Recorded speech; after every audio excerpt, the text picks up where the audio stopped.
এবারে যে বিষয়টি নিয়ে কথা বলতে চাই সেটি হচ্ছে আমাদের স্বাস্থ্য ব্যয় বাড়ছে, চিকিৎসা ব্যয় বাড়ছে। সেটি এমন পর্যায়ে আছে যে দক্ষিণ এশিয়ার মধ্যে সর্বনিম্ন অবস্থানে আমরা রয়েছি এই চিকিৎসা খাতে। যদিও আমরা বারবারই বলছি, সবাই মিলে বলছি যে আমাদের চিকিৎসা খাত দারুণ কাজ করছে, অনেক কিছু করেছে কোভিডের পর থেকে, কিন্তু এই মুহূর্তে যে পরিসংখ্যানগুলো আমার সাথে আছে প্রত্যেকটিতে আমরা হচ্ছে একেবারে নিচে রয়েছি। মালদ্বীপের মতো দেশও আমাদের অনেক উপরে রয়েছে। আমাদের সাথে আলোচনায় যুক্ত হচ্ছেন বিএসএমএমইউর সাবেক উপাচার্য অধ্যাপক ডাক্তার শরফুদ্দিন আহমেদ। ডাক্তার শরফুদ্দিন আহমেদ, আপনাকে শুভ সকাল, আমন্ত্রণ জানাচ্ছি। শুভ সকাল, আমাদের সাথে সময় দেওয়ার জন্য ধন্যবাদ। শুরুতে একটু জানতে চাই, এই যে বারবার আমরা আপনাদের কাছে বারবার জানতে চাই যে কিভাবে, কেন এই স্বাস্থ্য খাতে আমাদের এত ব্যয় করতে হচ্ছে? সরকারি দিক থেকে ভর্তুকি দেওয়া হচ্ছে বলা হয়, কিন্তু সেই ভর্তুকি আসলে কোথায় যায়? কেন আমাকে আসলে এত শতাংশ, 73% খরচ করতে হবে চিকিৎসা খাতে একজন সাধারণ মানুষকে, যেখানে সরকার বহন করবে মাত্র 27%? ধন্যবাদ আপনাকে। আপনি জানেন যে বাংলাদেশে এক সময় 2006 সালে আমাদের বাজেট ছিল 60,000 কোটি টাকা, এখন সেই বাজেট হয়েছে 8 লাখ কোটি টাকা। বাংলাদেশ মেডিকেল অ্যাসোসিয়েশনের একজন কর্মকর্তা হিসাবে আমাদের একটা দাবি ছিল যে জনগণের জন্য 10% যেন এই স্বাস্থ্য খাতে বাজেট রাখা হয়। তাতে কিন্তু আমাদের প্রায় 80,000 কোটি টাকা থাকার কথা, কিন্তু সেক্ষেত্রে আমরা দেখতে পাচ্ছি যে এবারকার বাজেটে প্রায় 50,000 কোটি টাকা বাজেট দেওয়া হয়েছে, যেটা গত বাজেটে ছিল 38,000 থেকে 41,000 কোটি টাকা।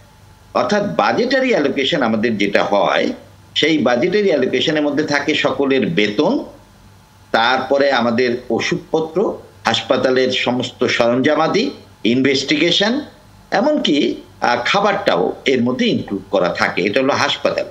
আপনি জানেন যে বাংলাদেশে প্রায় 4,000 স্থাপনা আছে সরকারি পর্যায়ে, এবং বেসরকারি পর্যায়ে প্রায় 1,000 স্থাপনা আছে যেখানে আমাদের এই চিকিৎসা নিতে যাওয়ার সক্ষমতা আছে।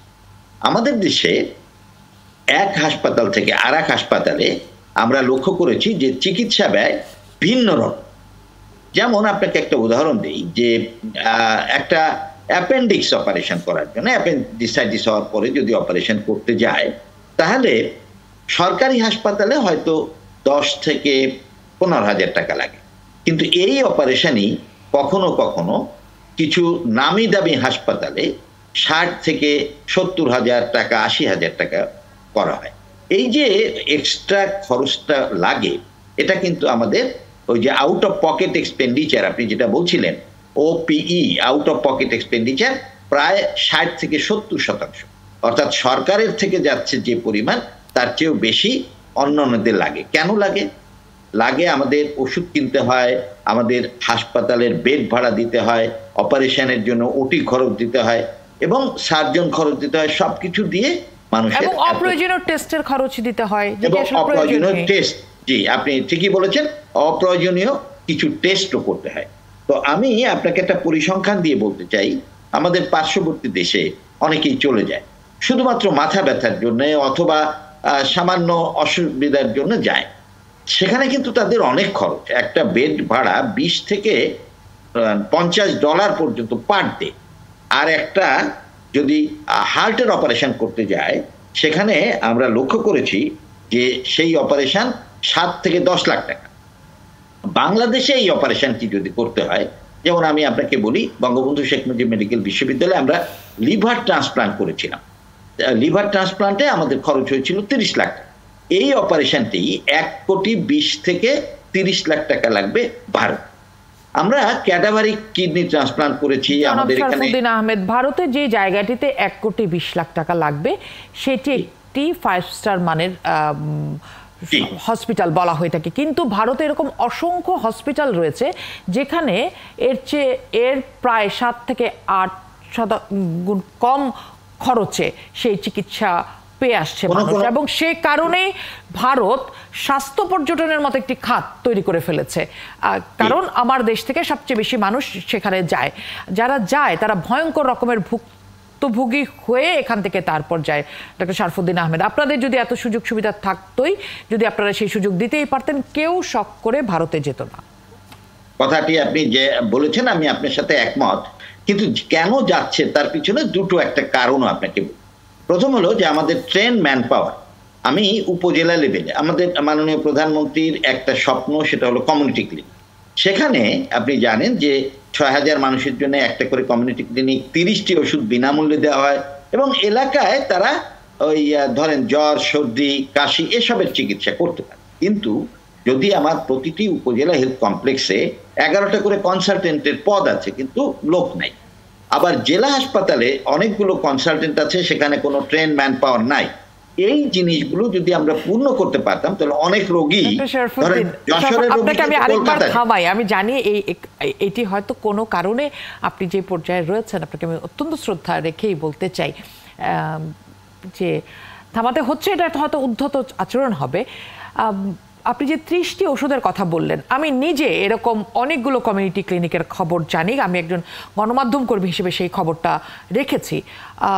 শুধুমাত্র নাপা ছাড়া, অর্থাৎ মাথা ব্যথার জন্য যে ওষুধ বা জ্বরের যে প্রাথমিক চিকিৎসা আপনারা দেন, সেই ওষুধটি ছাড়া কোনো কমিউনিটি হাসপাতালে শুধুমাত্র ওরসালাইন ছাড়া আর কিছুই পাওয়া যায় না। যেই স্কিল জনবলের কথা বলছেন, স্কিল জনবলের কথা আপনারা কত বছর ধরে বলছেন, সেই প্রশিক্ষিত জনবল তৈরি করতে আসলে কতদিন সময় লাগে, কত সময় লাগে তাদের নিয়োগ দিতে? শরফুদ্দীন আহমেদ, কেন এখনো পর্যন্ত 15 বছর আগে আপনাকে আমরা একই প্রশ্ন করেছিলাম, একই উত্তর দিয়েছিলেন, 15 বছর সময় লাগে শরফুদ্দীন আহমেদ একজন স্কিল মানুষ তৈরি করতে? স্কিল ম্যান পাওয়ার আগের চেয়ে আমাদের বেড়েছে। আপনাকে একটা উদাহরণ দেই, আমাদের প্রতি 1 লাখ মানুষের জন্য, প্রতি 1 লাখ মানুষের জন্য একজন যদি বিশেষজ্ঞ থাকে, তাহলে আমার 17 কোটি মানুষের জন্য 1700 চক্ষু বিশেষজ্ঞ, 1700 ইএনটি স্পেশালিস্ট থাকা দরকার। জনসংখ্যা বৃদ্ধি পাচ্ছে ম্যানেজমেন্টের জন্য, কিন্তু বর্তমানে কি আছে? ইএনটিতে আছে 600, আইতে আছে 1400, এই যে টোটালটা এখনো হয়নি। তারপরে আরেকটা সমস্যা, কিছু লোক তদবির করে, সেটা মন্ত্রী এমপিদের দ্বারাই হোক আর নিজস্ব বলয় তৈরি করে হোক, তারা শহর কেন্দ্রিক থাকে, তারা গ্রামাঞ্চলে যায় না। এই যে গ্রামাঞ্চলে যাওয়ার ব্যাপারটা, কয়েকদিন আগে মাননীয় স্বাস্থ্যমন্ত্রী বলেছেন যাকে যেখানে পোস্টিং দেওয়া হবে তাকে সেখানেই যেতে হবে। আমি মনে করি এই বিষয়গুলো যদি স্ট্রিক্টলি ফলো করা যায়, যে কোনো এক হাসপাতালে 20 জন আছে, কোনো এক হাসপাতালে একজনও নাই। আমি একটা উদাহরণ দিয়ে বলি, আমাদের এই ঢাকা শহরের পাশেই দুহার বা শ্রীনগরে 20 জন মেডিকেল অফিসার আছে, কিন্তু ভোলা বা চরফ্যাশনে গেলে 1 জন কি 2 জন পান। ওনাদের বিরুদ্ধে যারা যেতে চান না, তাদের বিরুদ্ধে কি আপনারা কোনো ব্যবস্থা নিতে পারেন না? আমরা ব্যবস্থা নিতে চেষ্টা করেছি এবং অনেকের কিন্তু চাকরি, তাদেরকে ওএসডি করে তাদেরকে সাসপেন্ড করা হয়েছে। কিন্তু আমি মনে করি আরো স্ট্রিক্ট হয়ে যাকে যেখানে দিতে হবে, সে পোস্টিং দেওয়া হবে, সে যদি সেখানে না যায় তাকে চাকরিচ্যুত করতে হবে। এই বিষয়টি যদি আমরা নিশ্চিত করতে পারি তাহলে অনেকখানি কাজ হবে। না, অনেকখানি যেতে হবে, কিন্তু আপনি তো তাকে বাধ্য করতে পারছেন না, কারণ তিনি অসুস্থতার কথা বলে, পড়াশোনার কথা বলে তিনি রাজধানীর মতো সুবিধাজনক জায়গায় থেকে যাচ্ছেন বা বড় শহরে থেকে যাচ্ছেন, এবং তিনি একই সাথে প্রাইভেট প্র্যাকটিস করছেন। সেই জায়গাটি কোনোভাবে বন্ধ করা যায় কিনা? আমার মনে হয় যে যারা সরকারি চাকরি করেন, আপনি জানেন যে অফিস সময় কেউ কিন্তু প্র্যাকটিস করেন, অফিসের পরে প্র্যাকটিসের বিষয়টা যদি না থাকে তাহলে কিন্তু জনগণের কিছু সেবা, আমি বলছি যাদের বিরুদ্ধে আপনারা এই ব্যবস্থা নিচ্ছেন তাদের কথা, সবার কথা কিন্তু বলছি না। হ্যাঁ, জি জি, যাদের বিরুদ্ধে ব্যবস্থা নেওয়া হচ্ছে তাদেরকে আমার মনে হয় যে প্র্যাকটিস থেকে দূরে রাখার চেষ্টা করা যেতে পারে, সেটাও আর একটা তদবির। আর একটা বিষয় হলো যে একই জায়গায়, যেমন ঢাকা শহরে আমি আপনাকে বলছিলাম যে একটা অপারেশন যেখানে 10,000 টাকা লাগে, সেটা ইউনাইটেডে বা স্কোয়ারে সেটা আবার 60,000 টাকা কেন লাগবে? এক্ষেত্রেও সরকারের পক্ষ থেকে ইভেন ইনভেস্টিগেশন কোনো জায়গায় 200 টাকা, আবার কোনো জায়গায় দেখা যায় সেই ইনভেস্টিগেশন কস্ট হচ্ছে 1200 টাকা।